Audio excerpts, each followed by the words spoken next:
A dark, cold night. A brutal murder. So who was at home with her, do you know? I was at home. A witness gives her evidence to police.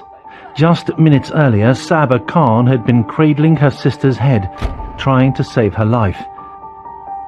But this was a lady offering no more than the performance of a killer. Within a matter of weeks, she began to open up to her legal team. She told us that she was in fact responsible for the killing. She'd been in denial in her own head because psychologically she couldn't cope any other way. Criminologists agree men and women kill for different reasons and in different ways. When a woman murders, it is often in rage, jealousy, passion. This is the series that looks into the hearts and minds of the lady killers.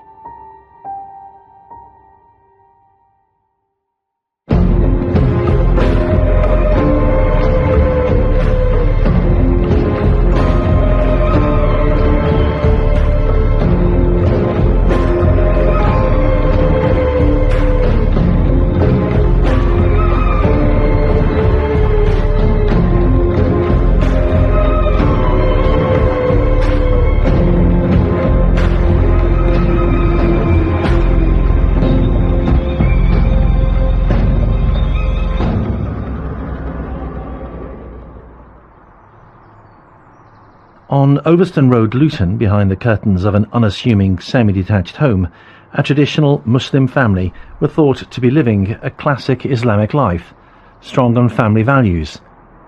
3 generations under one roof, caring for each other, sharing the load. They all lived together, apparently as a happy extended family. The more shocking then, when late one evening this scene outside the house met police officers. A woman called Sabah Khan frantically reporting a horrific discovery that she'd made. Her sister had been murdered. I kept on texting her. I was like, where are you? Because the girl was crying. I heard the girl crying. I go to the girl is crying. Where are you? I thought she needed milk. So I rang her and texted her. I go to her, the girl's crying. She goes to me, she's here. When she came here, I shout from the bathroom. I go to her, are you home? She goes, yeah. So then I was fine. But then I heard her shouting suddenly. And when I heard her shouting, She acted hysterically. She said to the police that she discovered her sister's body, that she knew nothing about it. And to all intents and purposes, she presented as a bereaved sister. Just her shouting, you didn't hear anybody else? I didn't hear anybody else. I heard banging. When I heard banging, when I came down, I saw her. How long ago was that, roughly? Maybe about half an hour ago. Half an hour. One day, a court was to hear the tale of 2 sisters. Sabah Khan, who had discovered the body, and Saima, mother to 4 children, and wife to her sister's lover. Joe Sidhu would represent Sabah Khan as a defence barrister. When the police attended, they found a scene of carnage in the hallway. It was literally a bloodbath. Her sister's body had been mutilated. This was a callous, brutal knife attack. It left Saima with 68 stab wounds. No matter how many murders you've investigated or how many dead bodies you've seen, when the police came across this crime scene and saw Saima so brutally butchered, I'm sure it was a truly shocking sight for them. With the severity of Saima's injuries and the broken window, an officer may think to start with, could this have been a burglary? That might be a possibility. And her injuries were so significant that one may have thought this was probably a man. But of course, a true detective will never assume anything. Claire McIntosh is a former police detective, now a crime writer. When police arrived and found the bloodbath in the hall, Sabah claimed that there'd been a break-in. You hear anyone knock on the door or anything like that? No, I don't think so. Are you aware of anyone else in the house? I don't think so, no. Okay. Apart from when she came in, I didn't hear anything else before that. Okay. She was in the shower, heard some noise downstairs, some banging, some sort of problem, went downstairs to find her sister on the floor, covered in blood. Ed Gleave, a journalist who covered a story made more horrifying because of the level of violence. It's almost too shocking to be true. The murder was savage. It was brutal. No, it was just blood, literally. I walked in it. Yeah. It happened over a period of 8 minutes. The knife was plunged into her sister time and time again, even after Seima had fallen into unconsciousness and was probably dead. During the attack, one of Seima's children, asleep upstairs, woke up and screamed out, cried to Sabah to find out what was going on. Sabah just told her to go back to sleep. The girls were awake, so that's what I was saying, on to go inside with the girls. Perhaps the intruder had been surprised when Seima appeared. She had not been in for much of the night. Normally, there were 5 adults at the house. But not that evening. Their parents had gone to a local mosque. There was a funeral which they had attended. Seima, the victim, had gone out to work that evening, so she couldn't attend the funeral. Her job was as a carer for elderly people. Was a house empty of other adults part of a killer's plan? In order to carry out her murderous act, she needed certain things in place. Firstly, she wanted to be the only adult in the house, so she had to make sure that Seima's husband was working and the children were asleep upstairs. Having ensured no other adults in the home, the next step in Sabah Khan's plan was to entice home her sister Seima. It was shortly before 11 that night when Sabah apparently became anxious that one of the children seemed upset, needed her mother. Half an hour later, she received a text message from Sabah saying one of the children is crying, you've got to come home now. I heard the girl crying. I go to the girl is crying. Where are you? I thought she needed milk. So I rang her and texted her. I got to the girl's crying. She didn't hang around, and CCTV shows her returning to the street where they lived and entering the property at 7 minutes past 11 that evening. Seconds later, she had been killed. At the rear of the house, officers soon came across the smashed window. During the snatched conversation outside the house, the woman police constable present noticed something else. She had glass, so I took the glass out, and there was glass everywhere, so I was just hugging it to me, and then I don't know. Then I rang my dad. When I rang my dad, and then he was like, what's happened? I said, I don't know what happened. And I rang the ambulance, and then ambulance instead rang you. So the blood on Sabah's hand was because she had cut herself on glass which had been on Seima's body. After that, she had called the police. Such was the story told by Sabah Khan that night. When the police attended within a short time after Seima had been so brutally killed, obviously they were presented with a scene of carnage. There was blood everywhere. The only witness that they could speak to was Sabah.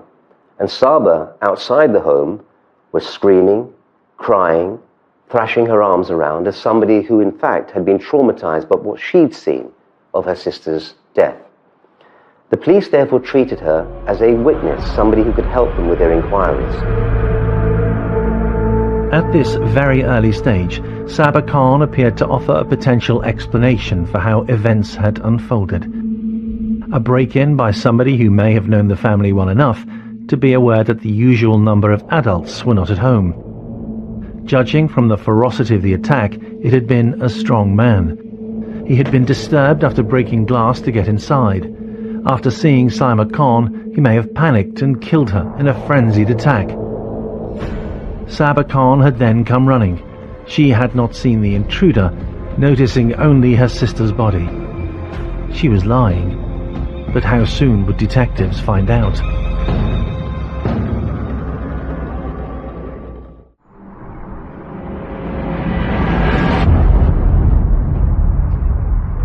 What, other than a burglary gone wrong, could have prompted anybody to so brutally kill Seima Khan? The answer, as so often when women kill, lies in a complex web of relationships. Under one roof, grandparents and their grandchildren. Seima and her husband Hafiz Rahman, but also Seima's sister Sabah. Seima had no idea that Hafiz had been lavishing attention on her younger sister Sabah. Hafiz took his opportunity to make a move on Sabah. He manipulated her. He knew exactly how to. She fell in love with him. He encouraged that. He had no loyalty to Seires. He was having sex with Sabah in his own marital bed. Nobody in the greater community had the remotest idea of what was going on. Neighbours to the Khan family noticed two phases in the family's English experience. One after they first arrived in the country, and then another after Hafiz Rehman entered their lives. Sabah Khan's family were not a traditional Orthodox Muslim Pakistani family. The girls had been brought up in Holland. They spoke fluent Dutch. They'd come here when Sabah was about 18. They'd settled in Luton. They didn't wear hijabs. They weren't especially religious. They were just a regular Muslim family living in England. Hafiz Rehman changed the entire calculus. When Seires, the elder sister, was married to him, it was by arrangement. He came over from Pakistan, and when he did, he brought with him all his own cultural values and attitudes. He regarded a woman as being no more than somebody who would support him in his life, cook and clean for him, bear children, and take full responsibility for raising them. Within a relatively short time, he and Seires had 4 children. The extended Khan family appeared perfectly content. But in fact, it had not taken Hafiz Rehman long before he targeted the younger sister. I struggle to describe Hafiz as the perfect husband because, of course, he was having an affair with his wife's sister, who was 10 years younger than him. So I believe he was able to manipulate her. He's a pretty despicable man, just as an individual.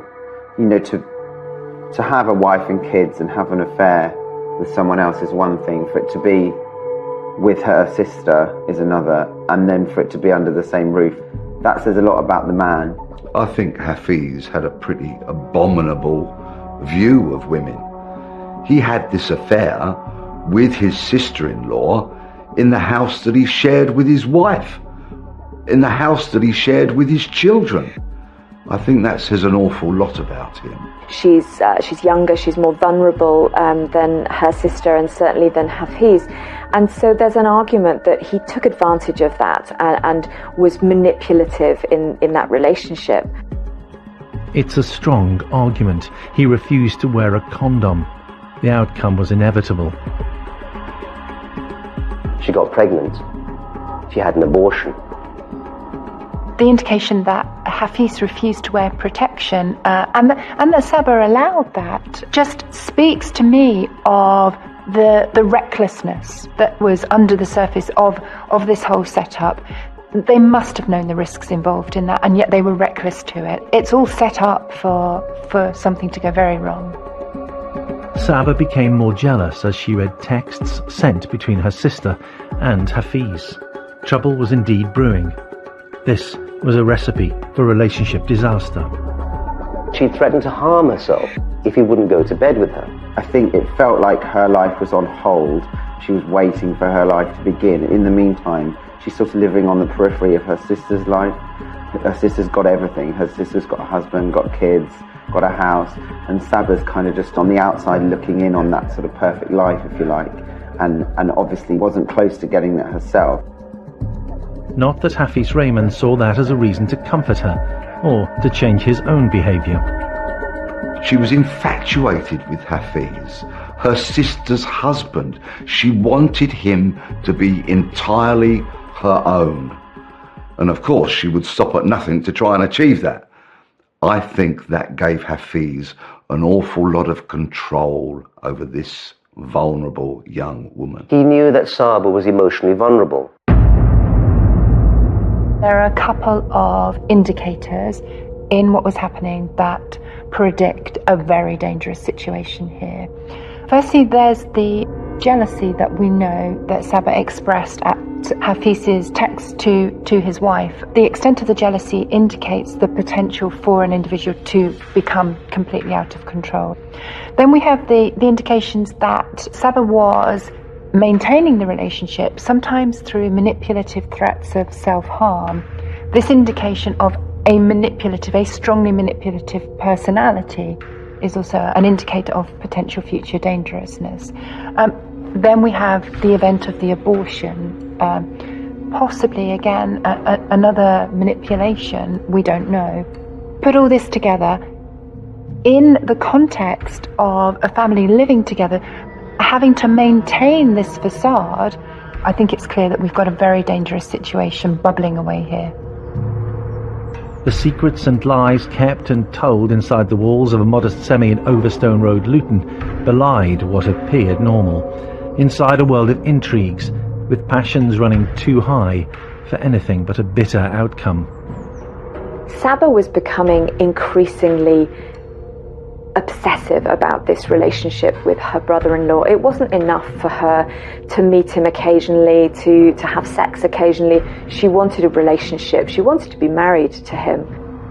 Raymond even inquired whether that might be permissible in Islam. He'd even made inquiries with the local imam at the mosque as to whether he might be able to take Sabah as a second wife, and was told that that wouldn't be allowed within Islam to marry two sisters.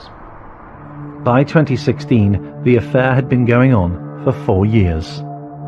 Whether Raymond wanted out or not, he has never revealed, but he and his wife Saima announced their intention to leave the family home and set up elsewhere in Luton. He was absolutely panicking about what would happen when the full extent of his behaviour was revealed. When detectives search for turning points in murder narratives, they often come across key moments. This was one. Sabah did not like how events were turning. In 2016, she discovered that her sister was planning to move out with her husband and their children and set up a life on their own, and that tipped Sabah over the edge. You get the feeling that the whole way through this affair, Sabah deep down believes that eventually Hafiz is going to say, right, we're going to be together, and I'm going to leave your sister, and we're going to have this perfect life together. I think the reason that perhaps she wasn't looking elsewhere for a life was because she felt like this man she was having the affair with is going to be the answer to all her prayers. And then all of a sudden he says, well, one, I'm finishing with you, and two, me and your sister and all the family are moving away. So she's thinking, I'm going to lose my man, but I'm also going to lose my whole family, and I'm going to be left here on my own. So her whole world crumbles in that moment. This was too much for Sabah to handle. She was already a very fragile, vulnerable young woman. She was emotionally disturbed. She tried to study at university, and ironically, she'd studied law but had to drop out because she couldn't cope. She was in over her head. She wanted Hafiz because she believed genuinely that he loved her. He didn't. And in the end, the only way that she could see a life for them together was if her sister was taken out of the picture.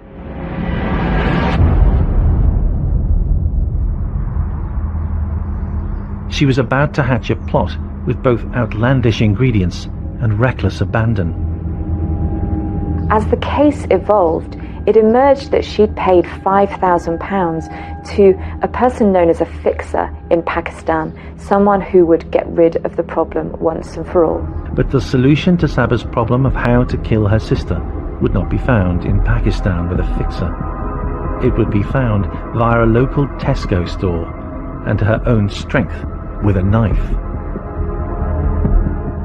A woman buying a knife in a supermarket, of course, is an everyday occurrence, and there would be no suspicion attached to that.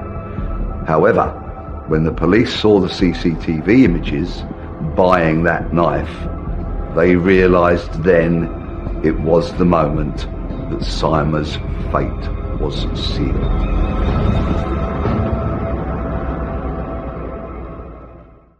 There are many reasons that men murder. For money, as part of a gangland feud, out of revenge, the list of motives is a long one.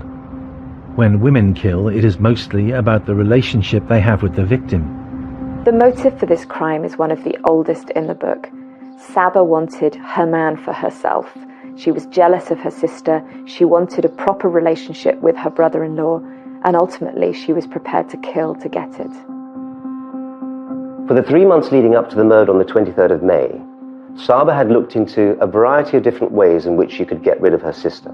In the house, there was this menage a trois of Hafiz living with his wife and sleeping with his sister-in-law. She wanted Hafiz for herself, so Seima quite simply had to go. The extent to which Sabah Khan had lost touch with reality as she sank further into a relationship forbidden by custom and her religion can be seen by how she researched on the web how to end the life of her sister. She'd searched for venomous snakes and poison, so it was clear that she'd looked into how to kill her sister for some time. It was via the web that she heard of the Pakistani-based witch doctor, or fixer as she came to regard him. Detectives would later uncover the evidence to prove the absurd lengths she was prepared to go to.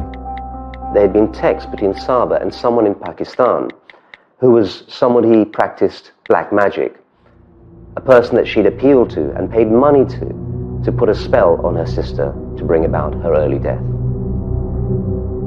A spell was not going to work, but she was working out what would work in the weeks leading up to May 23rd, 2016.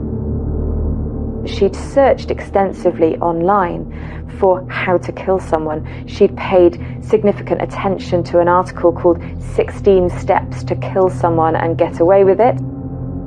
She put quite a bit of planning into this murder. She went onto the internet and carried out searches on how to commit a murder. But of course, every keystroke on that computer leaves a trace, a digital footprint, which the detectives would discover sometime later on. Having seen her investment in a Pakistani practitioner of black magic fail, Sabah Khan concluded that she herself would have to do the killing. What she needed was the means and the opportunity to murder. The first was easy enough. It was then she was pictured by security cameras at her local Tesco store buying a carving knife, May 16th. In the end, she chose to stab her with a knife. As for opportunity, killing at close quarters would mean that she would need to somehow get one-on-one with her sister. Not easy in a home with other adults under the same roof as well as 4 children. It would have to be at night when the children were asleep, and when her brother, her parents and Hafiz himself were out. The death of a local neighbour presented the opportunity that she needed. Her parents would attend the funeral. Hafiz too. She'd Googled how long a Muslim funeral would last so that she knew her window of opportunity while her parents and her brother-in-law were out of the house that night. Her meticulous plan was coming to fruition. She'd bought the knife. She was the only adult in the house. The children were asleep. Take a moment. Reflect upon what she was about to do. To slaughter her own sister. Her own flesh and blood. How had things come this far? In some situations, the pain and the anger are such that the only way a person can carry on is to adopt a powerfully destructive narrative. And over time, they become so attached to that narrative that narrative becomes their reality. It becomes all they can think about. They obsess about it. This narrative has taken over Sabah's whole sense of herself and her life and an understanding of the whole situation. So all she is this vindictive, angry, destructive narrative. We see this narrative driving every aspect of her behaviour over a number of months before the murder. It's imparting a ruthlessness to her behaviour, an almost cavalier attitude as well, this buying a knife, this Googling of murder methodologies. They all tell me that Sabah is consumed by this destructive narrative. A destructive narrative which was about to translate to murder. Seima was due at work. She worked evenings as a carer. By this stage, Sabah is totally committed to her plan of action. Sabah was at home looking after her nephews and nieces. They were 4 young children under the age of 7. That was a normal arrangement between the sisters when either of them would be out at work. That was the night Sabah was going to murder her sister. Sabah had choreographed her moves. She had the murder weapon. She needed Seima to come home. Shortly after 10 that night, she sent a text to her. Sabah knew how dedicated her elder sister was to her children. And so when she sent her a message saying that the children are playing up, she expected her sister to respond. Her wickedness knew no bounds. She texted Seima and used Seima's own children as the bait, if you will, with which to lure Seima home to her death. As soon as Seima had finished dealing with the patient that she was caring for, she made her way back to the family home. It's when she walked through the door, the lights were switched off, and she was plunged into darkness. At that point, Sabah took her chance to attack her sister. What happened then was a vicious and sustained attack. She's just almost in a trance-like state, enacting what she needs to enact. It's gone beyond anger by this stage. Within 8 minutes, she had killed her sister, stabbing her some 68 times. What's clear is that by this stage, she is separated from any sense of reality. So consumed is she by this destructive, raging narrative, by this need to do something to change the situation and end the pain that she's in. The degree, the intensity, the sustained nature of the violence that she imparts on her sister while her sister's children sleep upstairs tells me that this is somebody who is now completely divorced from any normal human responses at all. Prior to that night, Sabah had appeared to love her nieces and nephews. Those emotions were not on display now. This almost blinkered, unseeing state that I think Sabah is in when she's carrying out this 8-minute frenzied attack is underlined by the way in which, even though she hears the cries of Seima's children, even those innocent pleas which ought to bring her to her senses to some degree, just fail to interrupt her commitment to this vicious, angry, destructive narrative, this storyline which she has by this point to carry out. Seima's murder, months in the planning, was over. It was time to execute the next part of Sabah's design, the cover-up. Sabah knew that when her parents returned home, and the emergency services inevitably would have to attend, given that her sister was lying dead in the hallway, people would start asking questions. And so she prepared a story. In fact, prior to the police arriving, she smashed a window on the ground floor and tried to suggest that the intruder had broken in through the window and stabbed her sister in the hall. She said that the burglar must have been after the jewellery in the house, and so there were jewellery boxes upturned upstairs. She made it look as if someone else had been responsible. It was as if she had a to-do list she was now following. Next on the list appeared distressed. I didn't hear anybody else. I heard banging. When I came down, I saw her. How long ago was that, roughly? She presented as a bereaved sister who was deeply traumatized about what she discovered in the hallway of the house. But it was a story. It wasn't true. How long would it take for detectives to uncover the truth of what had happened the night a lady killed her sister? Sabah had killed to be alone with a man who had no intention of being with her. She could not know that as she feigned shock in front of officers the night she had killed her sister. Her words were clear enough, but what was her body language really saying?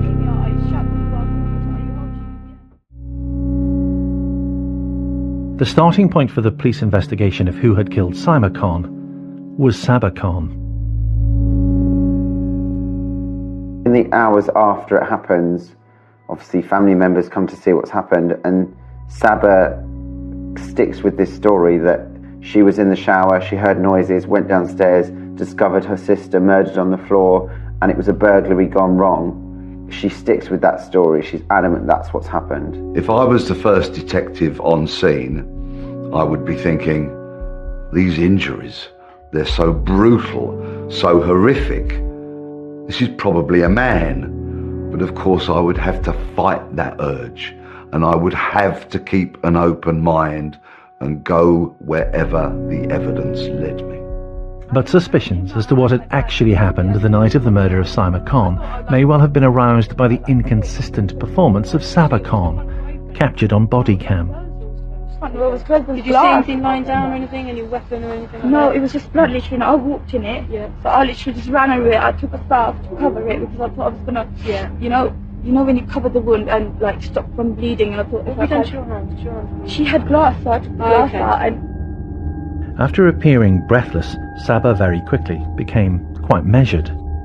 What's really condemning here, which really shows her guilt, is the way that even though she's got it intellectually sorted, she's remembering to give the factual accounts, there's none of the appropriate emotion. She's completely forgetting, in her attempts to get her story across, she's completely forgetting to exhibit appropriate emotion. This is something we often see in videos with guilty people. They can't generate the appropriate emotion. They're focusing on giving the appropriate lies. she had glass, so I took the glass out, and there was glass everywhere. So I was just hugging it to me, and then I don't know.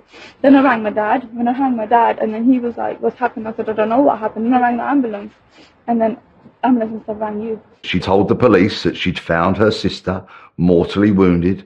She'd tried to save her life. She'd injured herself in the process. And of course, there was the broken window through which she'd suggested the burglar may have come.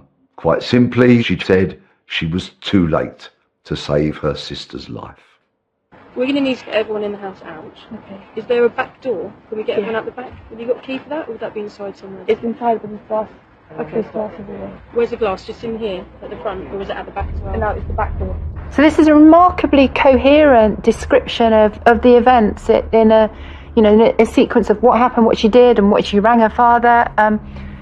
That's a coherence which is surprising, to say the least, coming from somebody who's just found her sister brutally murdered.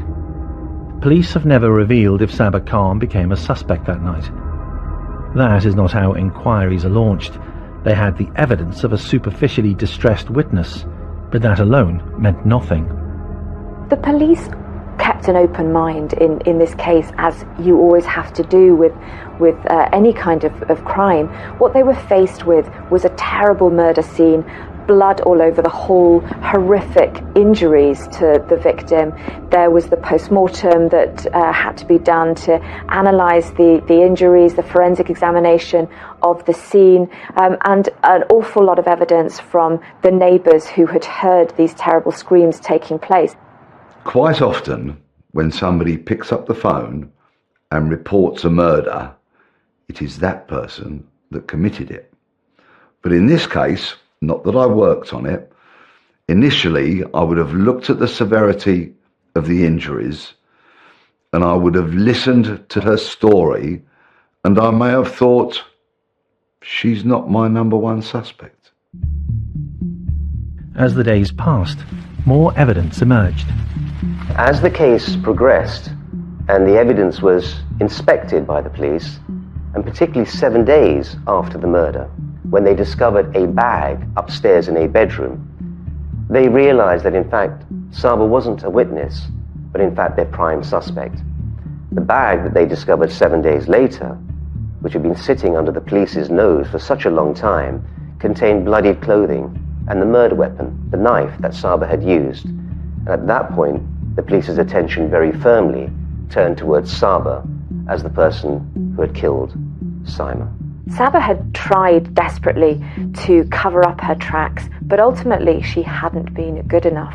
The investigation proceeded very swiftly, and it wasn't long before the forensic evidence, the digital evidence, and the mobile phone records completely blew her story apart, and she was, of course, subsequently charged. It is rare that killers do not leave a digital trail of evidence. Sabah's phone records were revealing.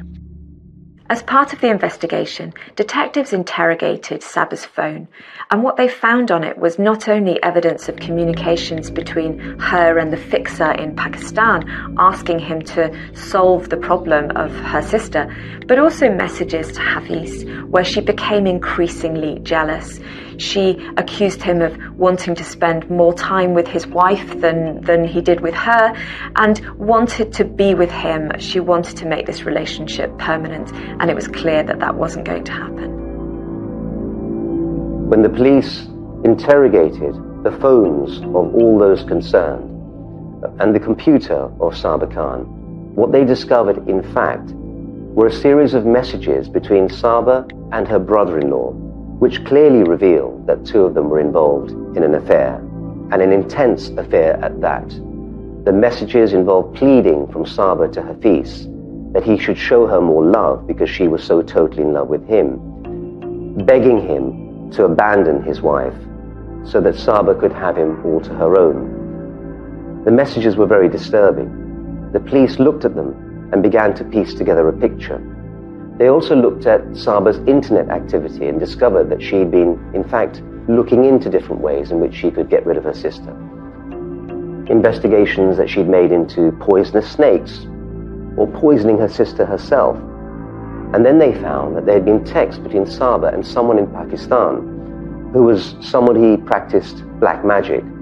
All of this was evidence that the police looked at, and all of this firmed up their perception that in fact Sabah had been laying a false trail for them, and that she was the person actually responsible. She was a ruthlessly efficient murderer, unfortunately. But her meticulous planning was soon unravelled by the forensic evidence and the digital footprint that she had left behind. Poor Seima. She had no idea of the affair that was happening right under her nose and the murderous plot that her sister put in place. One of the revealing messages uncovered was to the Pakistani-based fixer. In it, Sabah Khan wrote, "Sorry to bother you again and again. My friend is really upset now Hafiz does not even look at her. He says he realizes his mistake. You finish off Seima as quick as possible so Sabah can get her Hafiz back." Detectives were getting a clear picture of what had actually happened that night. Sabah's account just didn't stack up. In the bin bag where the blood-stained clothes were and the murder weapon, she also hadn't thought about the forensic evidence and the fact that some of the particles of glass that she'd smashed whilst wearing the clothes that she then tried to hide was still in that bin bag, and that linked her to that smashed window. In the centre of the love triangle, the man who slept with two sisters in the family home. He knew that he carried a huge amount of responsibility for creating a situation in which the whole thing ended up in such carnage. Had he not taken advantage of his position as an older man with a vulnerable young woman like Sabah who was dealing with all sorts of emotional problems of her own, this may never have happened. In a statement to the police, Hafiz Rahman said Sabah had instigated the affair. In a court statement and afterwards, Mr. Rahman expressed shame for his behaviour and said that there were many questions remaining unanswered. For criminologists and psychologists, there is a clear divide between what makes men and women kill. More often than not, a lady killer has been wronged by a partner. We have interviewed a lot of female murderers, and nearly every one of them, there's an almost romantic backstory out of which the murders emerge. Obsession is a very dangerous thing. And of course, she was utterly obsessed with Hafiz, a man that she simply could not have as long as Seima was alive. So there we have it, under one roof, a lie, a plot, and a reason to kill. Academics and investigators use a specific term for the level of ferocity exhibited when passions run as high as they did for Sabah Khan. It is called erotomanic behaviour, a frenzy driven by desire for a lover or a hatred for a rival in love. It truly can end with appalling violence. I've been involved on the periphery of crime now, fortunately, as a writer and a law enforcer, not as a criminal, for so many years. I've never come across such a horrific attack from such a young woman. One of the details that really stood out for me when I researched this case was that there were 68 stab wounds inflicted on Seima, and some of those wounds were inflicted after she'd died.